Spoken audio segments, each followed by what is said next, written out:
The Trump administration continues to exploit the coronavirus for political purposes, favoring Republican states while completely neglecting Democratic states or blue states.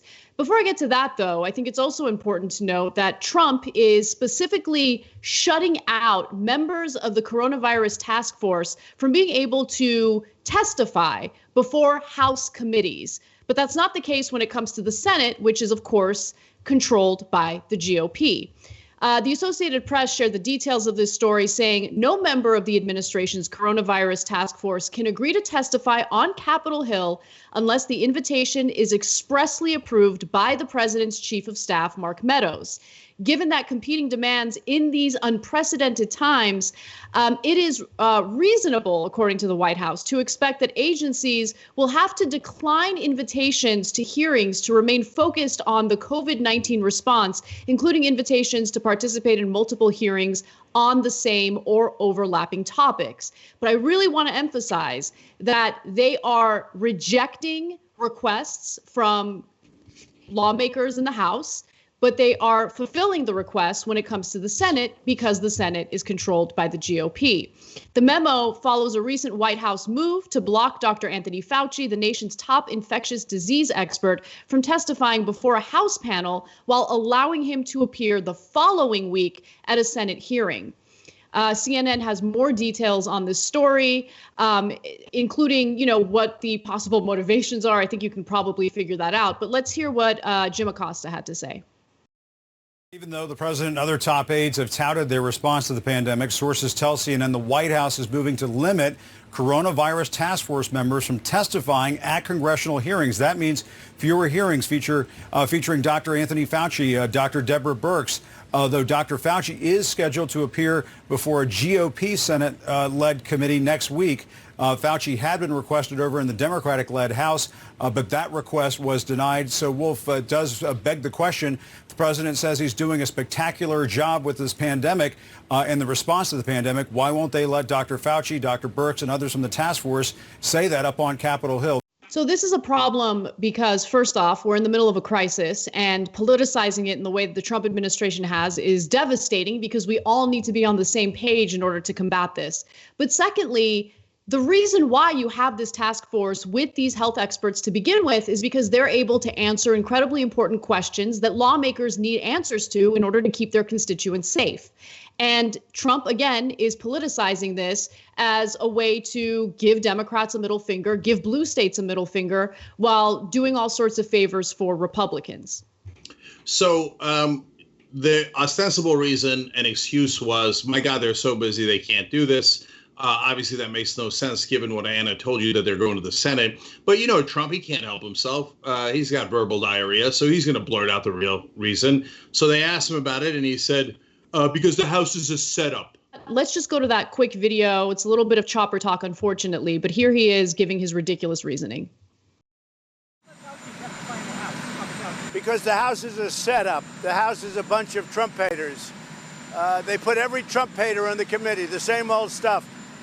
They frankly want our situation to be unsuccessful, which means death, And our situation is going to be very successful. Dr. Fauci will be testifying in front of the Senate, and he looks forward to doing that. But the House, I will tell you, the House, they should be ashamed of themselves. And frankly, the Democrats should be ashamed because they don't want us to succeed. They want us to fail so they can win an election, which they're not going to win. Okay, so that was already bad enough. I'm not going to give you the information because I don't want to answer to Democrats. I mean, look, guys, I know we've gotten used to the insanity of Donald Trump, but if any other president did this in a national crisis, it would be unbelievable. If during World War II, FDR was like, oh, the Republicans are haters. I'm just not going to give them any information about the war. Okay, people are like, what are you talking about? You have nothing to fear but the haters. I'm very afraid of them. I won't let them testify. I mean, all this is absurd. You have a stupid clown as president, and so he does stupid things, including now the latest news saying, you know what, we're going to start shutting down the task force completely. As early as this month, while we're still seeing more and more people contracting the virus. We haven't had a single day where the death toll was under 1,000 people for over a month. And the Trump administration is now talking about winding down the coronavirus task force in an effort to prematurely open the country back up. That, really, that's one other part of the story that I think needs to be emphasized. Yes, there's the politicized component of it. We're seeing that from the Trump administration. But what Republicans are on board for is to prematurely open the country back up to get the economy going. And if you have Dr. Anthony Fauci answering valid questions from Democrats who understand the severity of this virus, well, Fauci's likely to tell them the truth about what's happening and how unbelievably irresponsible it is to prematurely open the country back up. And so that's why I think Trump is really blocking health experts from speaking to congressional committees. Okay, so, and as usual, of course, terrible communication on this, blundering, buffoonish management as usual. So reporters asked Dr. Fauci, hey, is it true that the task force is winding down? And he says, quote, not true. No. He said, I've been in every task force meeting and that's not what they're doing. Turns out they didn't tell Fauci. They didn't tell Fauci that it's winding down. So a Trump administration official told the New York Times the task force will be winding down as the White House moves towards phase one of Mr. Trump's plan to open up the country. So it is true. They have confirmed it. It's a task force on a disease that we are in the middle of right now. It's like taking Eisenhower off the battlefield in the middle of World War II and saying, okay, we're wrapped up, mission accomplished, this thing's done, before we even get into Europe.